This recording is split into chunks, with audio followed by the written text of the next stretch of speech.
Van harte welkom vanaf de Merred in Lennizever met het programma Heurig te Gneven met mijn zeer gewaardeerde vriend Fons Mulders, advocaat doet echt. Fons, naar het bos geweest deze week, jong? Ja, ik moest wel even. Ik moest even op bezoek bij Paul Weyenberg, een echte boswachter, hè? Ja, maar Paul, kinderjurgen zangers, zal ik gewoon nog heel even bedanken voor de mooie clip die we hebben kunnen maken met TV11. Bedankt voor de locatie. Zo, dan mocht ze verder gaan voor ons. Ik heb die clip gezien, dat horen ook weer een echte, niet alleen een mooie locatie, maar ook goed televisiewerk van TV11.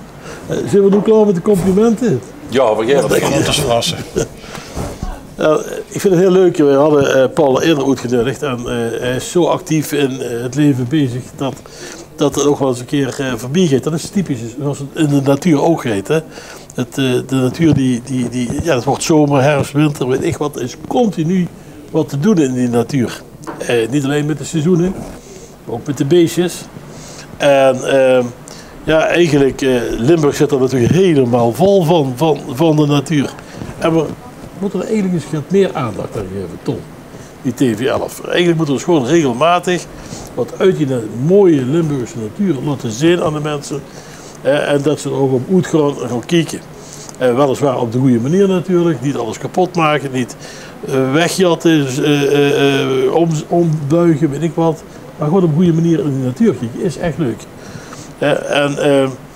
Ik nodig je goed van boswandelen. Ja, ik ga geen met de boswandeling. Is dat niet de boswandeling die ik in zijn keer gaan wandelen? De echte boswandeling. Ja, dan gaan we de echte boswandeling doen. Wat is dit hier eigenlijk voor een beest voor ons? En dat gaan we aan Paul vragen. Paul, vertel eens. Ja, ik kan het ook wel. Sorry. Ik kan natuurlijk ook wat terugvragen. Wat denken we dat is? Want het is een dier wat ze in Limburg. Nee, ik moet zo zeggen. In Limburg komt er veel vuur. Er zijn er een stuk of 1000 van. Alleen de zuzen bienen nooit. En dat is omdat je hebt zo voor een dier wat eigenlijk alleen in de schemering in de nacht actief is. En als ze hem zuus eigenlijk alleen een klein beetje van het kupje. Er zit onder water een bever. De bever is het, ja. Het is zo aan het afgeknaagde hout natuurlijk. Hè? Ja, ik heb maar het metgenomen. We met verduidelijk willen maken wie mooier is, wie groter is. Want dat is bijna altijd de eerste reactie als we hem metnemen. We blijven altijd netjes zitten, maar dan hebben we ook, geven we ook iedereen de kans om hem een schoot van dichtbij te bekijken. En iedereen is altijd onder de indruk van het formaat van het beest. Ja, echt. Dat is behoorlijk groot. Ja. Het is in de Weules. Het is ook eigenlijk, vind ik zelf, een van de mooiste dieren van Limburg. Trouwens, prachtig wie is het op zin geleid. Hè? Inderdaad, de natuur in Limburg werd ontzettend onderschat. Hè? We zijn tegenwoordig altijd heel ver weg in het gaan. Mexico, Costa Rica, schitterende natuur. Maar de achtertuin, hier in de dorpen en de steden, ja, werd gewoon hartstikke onderschat. Dus zoveel te zien en te beleven. Nee, dat ben ik met de grens. Ik kom er zelf ook regelmatig. Ik vind het zeer leuk. Mijnweg of Biestijn of het Guldal of het maakt niet uit. Er zijn heel veel prachtige plaatsen. Niet te vergeten Maria Hoop, hè, want ik woon zeg maar neven het bos. Dus dat is wel al leuk. Hè. Maar daar hebben we het even niet over. We hebben het even over de Limburgse natuur. En met hoeveel boswachters beheert je dat, het hele Limburgse gebied? Ja, geliekt erin altijd te weinig. Gelukkig best nog veel natuur in Limburg, maar niet alle natuur werd zeg maar beheerd, zoals het eigenlijk zou moeten. Dus het gewoon te veel vuur. Ook omdat we met te weinig mensen zijn. We beheren als natuurmoment te beheren voor Zuid-Limburg, Kempen en Midden-Limburg. En dat doen we eigenlijk, we hebben er 2 teams. En eigenlijk bij elkaar zitten er nu voor 24 beroepsmensen. Die niet allemaal fulltime bezig zijn. Maar nog belangrijker is dat we door overheer nog hongerden vrijwilligers hebben die methelpen met beer. Ja, die zijn echt onmisbaar. En dat is niet alleen bij natuurmenten zo, dat is ook bij het Limburgs landschap zo, bij IKL, bij Staatsbosbeheer. Die verzamelen data of die monitoren beesten en dat? Ja, er zijn vrijwilligers die weten van de hoed en de rand. Die lopen een paar keer per jaar een vaste route door een bos, bij dicht in de buurt of elders. Die tellen dan letterlijk van mos tot vlinder. Ja, ik heb er minder met, maar heel belangrijk. Want die mensen zorgen ervoor dat we altijd goed duidelijk krijgen en horen wie het is met de natuur. We hebben ook vrijwilligers die zijn bij activiteiten actief. Die helpen met organiseren sommige activiteiten die we doen, open dagen in de natuur, de monumenten die we ook beheren. Het is niet alleen natuur wat we beheren. Er zijn vrijwilligers die helpen vooral ook met in de natuur, met het werk aan de natuur. Vooral van snoeien, maaien, kappen. En die zijn gewoon onmisbaar, want als we dat niet hebben, niet doen, dan werd het gewoon, ja, dit klinkt heel verkeerd, en sommigen zeggen, ja, dat is toch schitterend, dan werd Limburg gewoon één groot bos. Als er niks is in de natuur, dan groeit het gewoon letterlijk allemaal dicht. Dus die helpen ook mee, die vrijwilligers. Jagers, horen die ook tot die vrijwilligersgroep? Bij de vrijwilligers van Natuurmonumenten zijn geen jagers. Er zijn wel jagers, die zijn nog actief. Die zijn in feite eigenlijk ook verenigd. Hè. Die zijn ook een stukje beheerfunctie, zeggen ze. Jazeker, ja. Jagers zijn in beginsel eigenlijk ook nodig. Als het maar op de goede manier gebeurt natuurlijk. Hè. Vergund en zo, ja, zeker. Alles moet op de goede manier gebeuren. Dus heel even terug naar de bever. Want de bever. Ik vergeet iets te vertellen. De bever had een hele merkwaardige staart. Ja, dat klopt. Het ligt een beetje op een platgeslagen slang. Dus ook die schubjes. Ja, klopt. Het is goed voor de herkenning. Ja, goed, als er boven water is. Want bijvoorbeeld de ratten liggen ook op een beverrat. Beverrat is kleiner, maar die hebben gewoon die smalle ondersterk. Ja. Dit is een bijzondere staart. Die gebruikt er als stuur en als motor, zeg maar. En het leuk vooral achter de staart is dat er in vroegere tijden werden de bever gevangen voor de vacht, maar ook als eten. Hij kwam veel vuur, maar dan hebben we het echt over 100 jaar geleden. Of het lekker is, geen idee, dat weet ik niet. Maar in ieder geval, hij mocht gegeten ook weren. Ook juist op vrijdag. Vrijdag wordt vaak beverdag, bever eten. En dat had ermee te maken dat volgens het bekende Rooms-Katholieke geloof mochten we op vrijdag nooit vlees eten. Ja. Verboden. En op een gegeven moment hebben ze binnen de Rooms-Katholieke kerk, tot de paus toe heb ik begrepen, heb ik gesteld, de bever is een visachtige, kijk maar naar de stert, mag die gegeten worden. Smakelijk. Kijk, als de paus het zegt, dan is het zo. Zo is het. Ja, nee. Maar die bevers die werden dan nogal veel gegeten, er worden veel. Maar ik heb nog nooit zo'n bever in de praktijk gezien, live. En er zit er toch inmiddels alweer wat langs de roer en links en rechts. Ja. Hoe kosten die mensen nou die bevers vangen? Nou, vroeger ging dat gewoon vangen met kooien en scherten. En ze worden vrij talrijk toen de tijd, maar ze zijn gewoon letterlijk ook uitgeroeid. Dus ik weet niet of het vangen bijvoorbeeld moeilijker of makkelijker is als bijvoorbeeld met ratten. En die weer nog in grote getallen. Dat is nu een beer. Ja, maar goed, zoals elk diertje, daar waar voer is, komen ze op af. Ik weet de trucjes niet precies, wil ik ook eigenlijk niet weten. Maar het wordt wel interessante handel toen dat tijd. Want ook die vacht, ja, dat zijn ook gewoon een prachtige, mooie, warme, ja, wat noem ik mooi, bontjassen van gemaakt. Dus ja, ook in die zin heeft de bever zien, nou ja, wat zullen we zeggen, zijn functie gehad vroeger. Maar goed, leidde tot uitgroeien, lange tijd weg geweest uit het land, terwijl er van oorsprong wel degelijk toestuurt. En we zijn als Natuurmonumenten en andere natuurorganisaties op zich blij met de bever, dat er terug is. Ze zijn al uitgezet, in de jaren 80, terug heringevoerd, zeg maar. Nou ja, goed, en dat heeft wel geleid tot een... Ik kan ze het ook een succesvol noemen, want ze hebben zich heel goed voortgeplant. En dat zit vooral gaat van de natuur in Limburg. Er sprak een natuurkenner ook. Die zei, ja, maar die bevers die knagen toch wel erg veel buim af. Hè?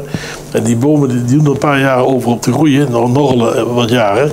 En die knagen op de avond gewoon zo'n boom naar beneden. Hè? Ja, dat klopt. De zuus wat ze kloor kregen. Hè. Ik heb hier een stronk metgenomen en de zuus gewoon wat ze kloor kregen. En we kunnen dat in het live bijna nooit zien. Maar bijvoorbeeld via de nachtcamera's van tegenwoordig zuusen dat zo'n beest gewoon als de zuus verzinnen, soms wel eens aan het klussen. De zuus door schillen liggen. Wil ze zo'n schil van een boomstam afkrijgen, dan hebben ze een hele scherpe bijtel nodig en nog wat kracht. En hij doet het gewoon met 3-4 keer schrapen. Hij knaagt bomen door niet omdat er door veel met kin. Hij gebruikt de boom die er afknaagt niet voor bijvoorbeeld de dammen en de burchten. Daar zijn ze te groot voor, te zwaar voor.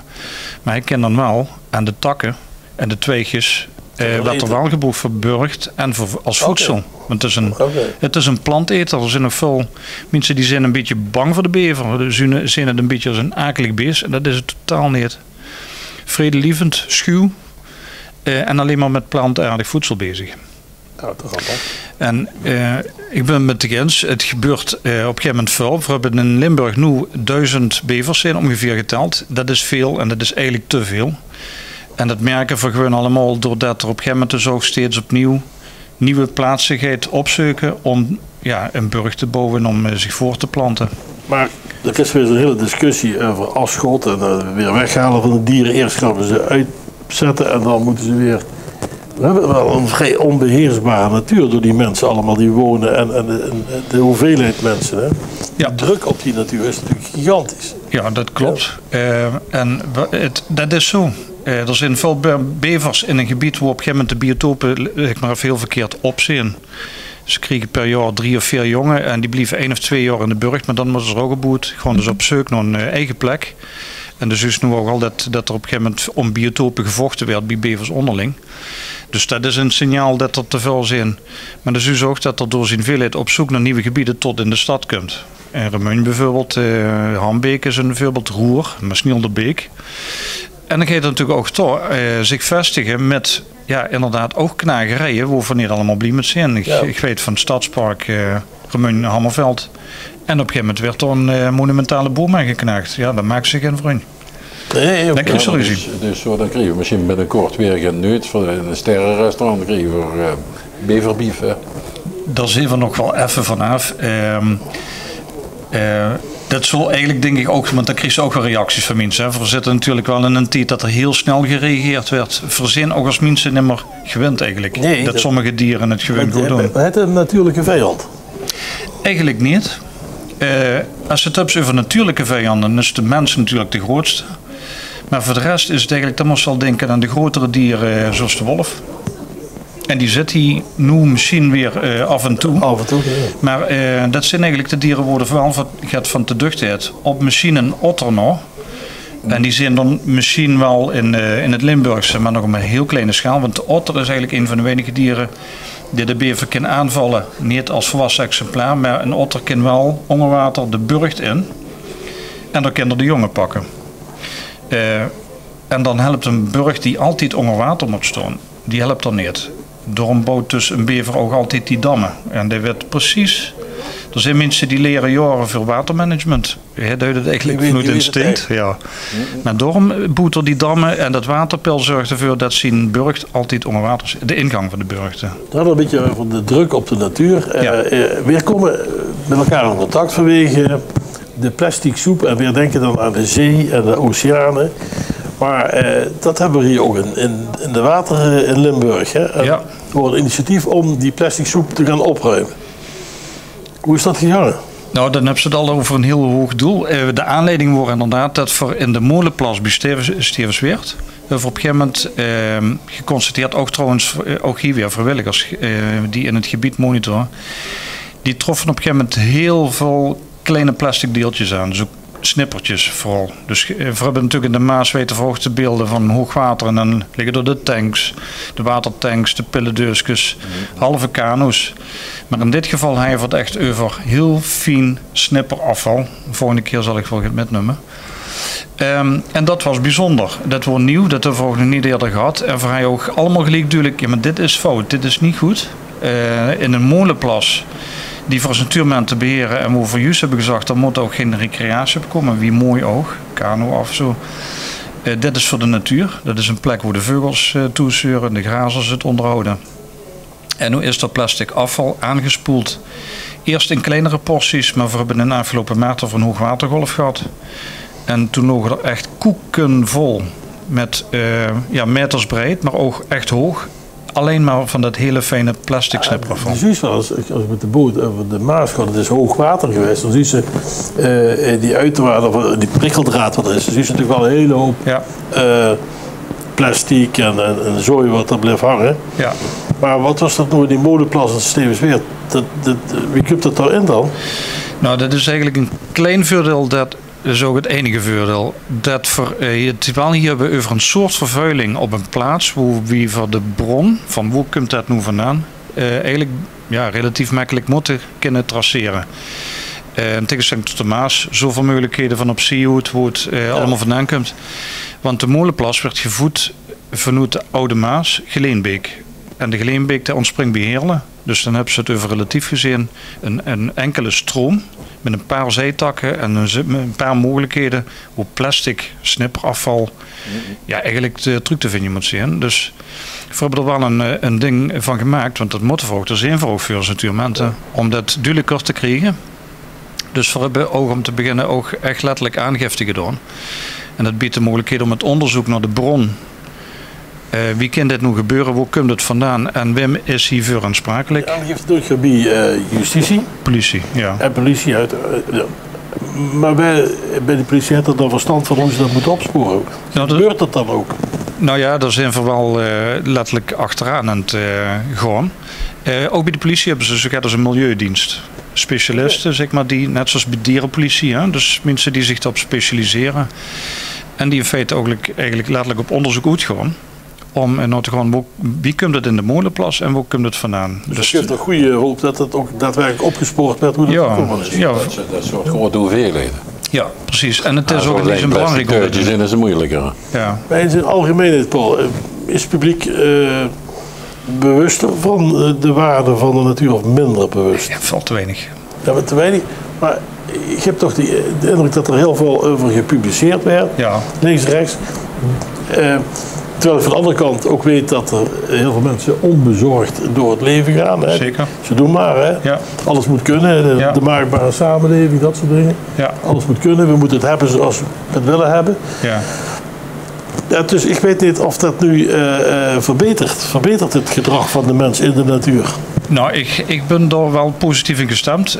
Het besef komt er dat we echt verkeerd bezig zijn met onze omgeving. Maar het is nog wel een feit, gewoon mensen zijn best wel slordig. Denk aan zwerfval, veel tot in de eigen straat. Maar ook zijn eigenlijk soms een beetje achterloos. En dat is denk ik wel aan het veranderen. Want we krijgen nu echt veel meer beelden en die komen echt wel binnen van mensen die zien wat er allemaal vervuld wordt. En we krijgen nu denk ik de beweging dat we nu ook veel meer denken aan niet onze generatie, maar de kinderen, de kleinkinderen. Die zelf er ook om schreeuwen. Hè? Ja. Kijk, we kunnen dat natuurlijk wel bagatelliseren, maar veel jonge mensen schreeuwen erom. Ja, zeker. Dat de natuur in stand moet blijven. Ja, we hebben er veel huiswerk aan. Even een leuk verhaal, misschien toch van belang om even af te sluiten. Ja. Je hebt een initiatief genomen om mensen de gelegenheid te geven om links en rechts eens een keer te gaan kijken. Je hebt een soort mobiele kijkpost. We hebben een mobiel uitkijkplatform ontwikkeld, bedacht en laten maken. En dat moest zich voorstellen als het woord een zeecontainer. Die we letterlijk laten opensliepen. We hebben een solide balustrade opgebouwd. Daar hebben we een trap op gemaakt. Oftewel een container die ze net zoals een oud papiercontainer ergens neer kunt zetten. Hoe we veel van denken van dit is een bijzondere plek, dit is een mooie plek. En die zitten voor juist neergelegd net in de natuur en niet langs de natuur. Omdat we door met de mogelijkheid kunnen scheppen voor willen mensen kietelen, uitdagen als ze langs zo'n platform fietsen. En hij staat verderop in de natuur. Dat we mensen actief prikkelen om af te stappen van de fiets. Niet nu even weer die kilometers binnen de zoveel tijd maken om het volgende knooppunt te vinden. Maar toch even een stopje als wandelaar. Door naartoe, binnen het terrein in te gaan. Kijkplatform betreden en dan ineens die omgeving totaal anders beleven. Op een andere manier, ja. En die post die werd links en rechts neergezet. Ja. En wat is dan het selectiecriterium voor? Als ik die post morgen eens een keer bij mij in het bos wil hebben, kan dat? We zitten hem in ieder geval in deze fase zeker neer in de gebieden die we zelf als natuurmonumenten beheren. Dus dat is op zich één. Maar twee, we zetten hem neer op plaatsen waarvan we denken van dit is een plek, daar komen mensen te weinig. Of ze rieden er letterlijk te snel langs. Er staat nu neven Nattenhoven, tussen Oppicht en Nattenhoven. Kijk zo hoe dat past afgegraven grindmilieus. Waar de Maas afgegraven is, waar de grind is gewonnen, waar de natuur terugkomt. Daarna gaat er nog... maar ik heb de Eerlijkhoven, hetzelfde verhaal. De kiks uit op de brug, die over een nieuwe geul in de Maas over is gelag. Bij Meers heb ze ook een voorbeeld te gaan voor nu weer naar terug, want het is vorig jaar de eerste keer geweest. Dan staat er gaat verder een trein. Als ze vanaf de wandelpadenroute kijkt, dan denkt ze... Leuk, mooi, de zuurste windmolens van Lanaken. Maar ga je op dat uitkijkplatform staan, dan kijkt ze vanaf zo'n steilrand precies over die prachtige grindschuren, die grindplaatsen worden, die grindmilieus wordt totaal anders en heel verrassend. Leuk. Voor verrekijkertje erbij. Maar hoe kunnen we weten hoe we moeten zien als we op dat platform willen gaan staan? Ja, dat kun je het makkelijkste opzoeken op de website van Tuurment en dan binnen de Tuurment-site buiten beeld intikken en dan krijg je in ieder geval de agenda te zien. Leuk, leuk initiatief. Heel leuk. Moeten we gaan doen, Tom? Ja, dat moeten we zeker gaan doen en ik hoop dat ze heel snel de plastic man vinden. Of bedrijf wat het is achtergelaten. Ja. Ik ken zich eigenlijk het beste melden, want ze zijn hem op het spoor, denk ik. Ja jongens, de natuur is mooi, ik ben er zuinig op. Ja, laten we dat er neer. Dat is het enige nog wat we hebben. Ongeveer, hè? Zo is het. Dankjewel, Paul. Graag gedaan.